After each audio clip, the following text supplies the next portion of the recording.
I'm recording this in the middle of one of the worst bear markets for the crypto industry. And we're seeing a lot of people asking, what's the value of blockchain technology? And that's what I'm trying to answer in this video. I'm George, I'm the founder of Unfold VR, and for the past year we've been developing a blockchain VR app. So I'm definitely not a crypto OG or a crypto expert, but I'm well versed in the domain and I'm trying to bring a more nuanced perspective to this topic. There are many videos going into extreme detail around blockchain technology and all its particularities. But what a lot of people don't understand is just the broad picture of what exactly is blockchain technology. And the truth is, blockchain technology is just a different kind of database system, one that is by design much more secure. And it's actually very secure from multiple points of view. But I don't want to go into the specifics of this. What I want to help you understand is that as a trade-off for this security level, you get a less efficient and typically more expensive system than traditional databases. So the question is, why are we talking about blockchain? Because we've been trained for years that with time you get faster and cheaper technology, and here we have a new system that is more expensive and slower. At the center of this is the answer to why blockchain has any kind of value, and my answer to this is decentralization. Or more specifically, blockchain technology enables massive decentralization in a way that's not achievable with any other system today. Now, of course, decentralization in itself doesn't need blockchain technology, and we have many real-life examples of decentralized systems, but I think blockchain technology is the best tool that we have, especially when we're talking about digital systems. So I said there's many examples, and most democracies are actually fairly decentralized systems, and even big companies right now are quite decentralized. So let's use Apple as an example to understand decentralization, right? So by definition, a decentralized system is one where no central authority can author change to that system, right? When no individual can make a significant impact in a decentralized ecosystem. And at Apple, you can say Tim Cook, the CEO, has the most authority. So let's say Tim Cook wants to change Apple's logo. Now, does he have the authority to do so? No, he does not have the authority to change the Apple's logo on the website. And it's not just a bureaucratic reason. Simply, he's not able to do it. He cannot point to somebody and say, change this, and that will be changed, because the internal structure of Apple or any big company that's in tech at least doesn't work that way. And more importantly, even if we look at from a technical point of view, not even the best developer at Apple, he or she doesn't have the ability to change Apple's logo on their website. This is because at any of these big tech companies, you don't just upload new code in the cloud and the website refreshes, right? You have an automated system with many checks, many validations, many testers that need to review your code, need to test your code, need to approve your code. So any one individual is unable to make any kind of meaningful change in that environment. In reality, you probably need to have at least 5, 6, 7 corrupt developers at Apple in order to make that kind of change. And here you can see there is levels of decentralization, because one person cannot change the logo, but maybe 10 persons can, and that changes the dynamic. And here is where blockchain technology really plays in, because using blockchain technology, a much smaller team than Apple, 5 developers can make an app that serves 1 million users. And using blockchain technology, they can set up a system where unless 500 people don't vote to change the logo of their web app, the logo is technically unable to be changed by nobody, right? So that's a decentralized autonomous organization. And if you set up your blockchain app in that way, then you have massive decentralization, and that's very, very difficult to achieve without blockchain technology. Now, the engineers among you might say, well, yeah, I can see some merits of decentralization, but in real life, centralized systems are much more efficient than decentralized systems. So where's the actual value of that? So why do we need 100 people to vote or millions of people to vote, just to change a logo? Well, let's play out that scenario. And let's imagine we have this new community next to a river and we want to give them power, right? Electric power. One centralized way to do it is just to put a dam on the river, make a central power grid where everybody is connected, and boom, we fixed the issue. And that's the centralized approach to it.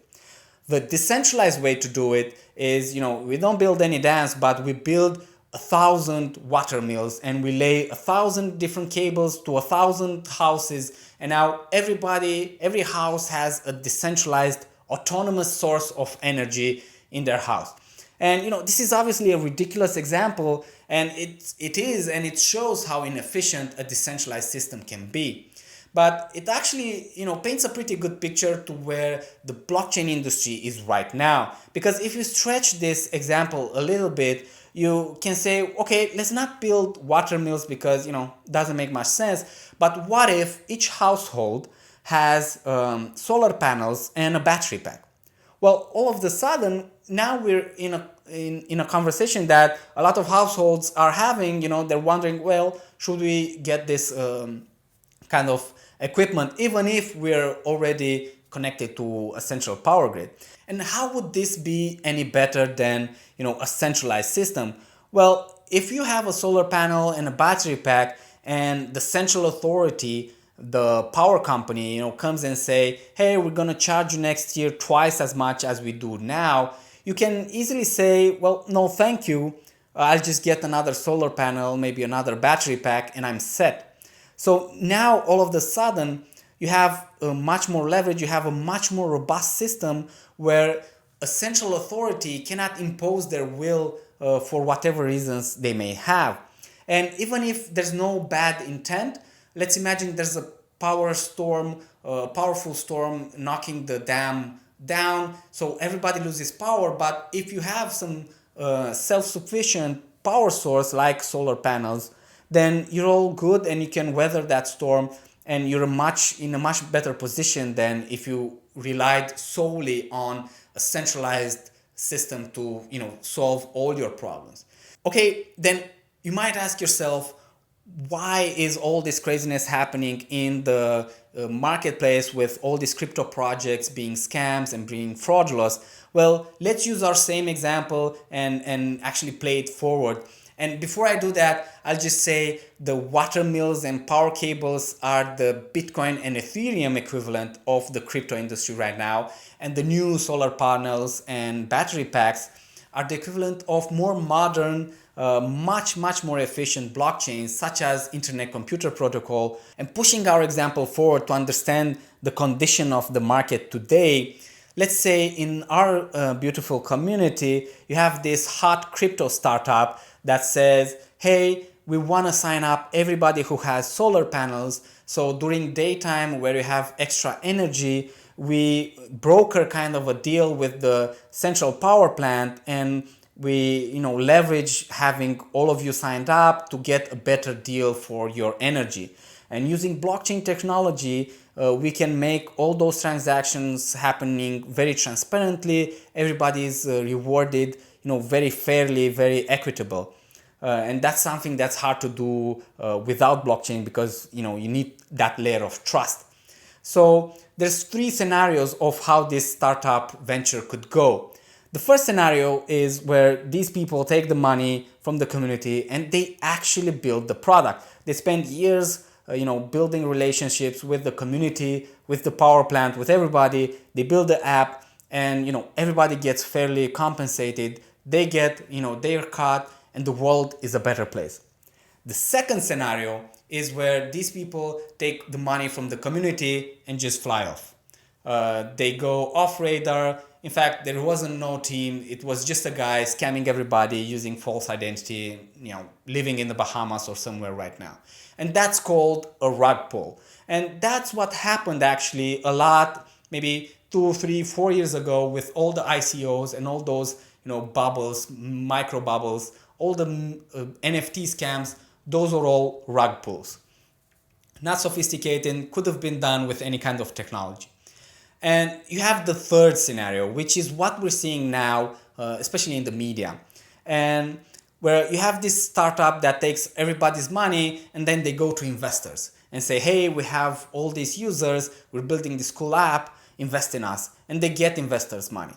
Then, they go to do a backroom deal with this coal mining company to get, energy from their coal plant. And they fake reports, they fake audits, they pull all the energy in, say it's from the deals that they have, and they get even more investment. They get even more users on board.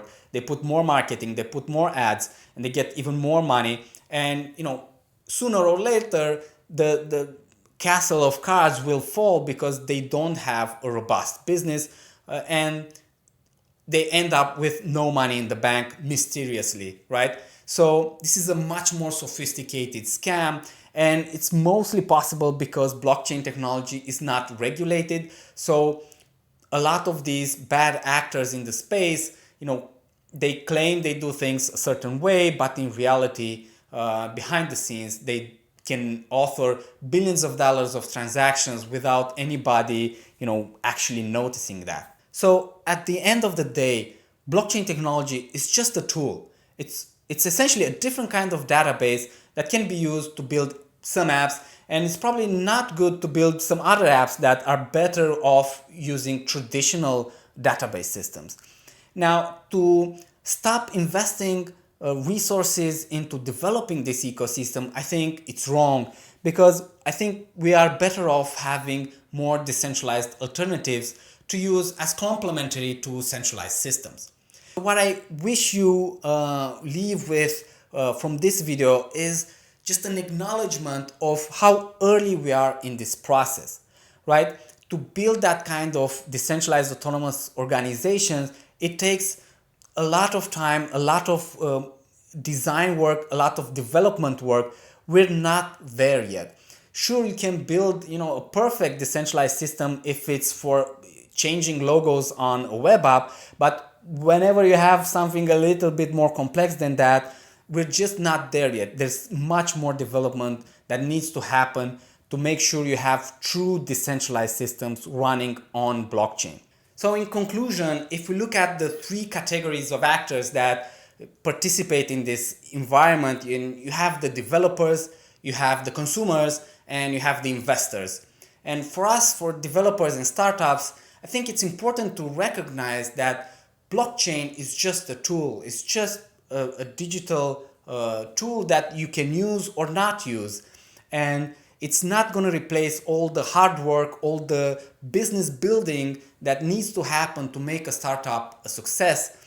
And a lot of startups just think they're going to slap blockchain onto whatever they're doing and just achieve funding, achieve success, achieve adoption. And that's just not the case. And when we look at consumers, I think the big issue that we're seeing there is, some people expect, massive returns in extremely short amount of times. And that's just either naive or just greedy. And you're becoming part of the problem if you're expecting blockchain technology to work like a money printing machine. It's not that, it's just a different kind of database. And how you use it, that's going to be maybe profitable or not. There's no justification for it to be profitable from day one, right? It's still going to take time to build value because blockchain by itself doesn't generate value magically overnight.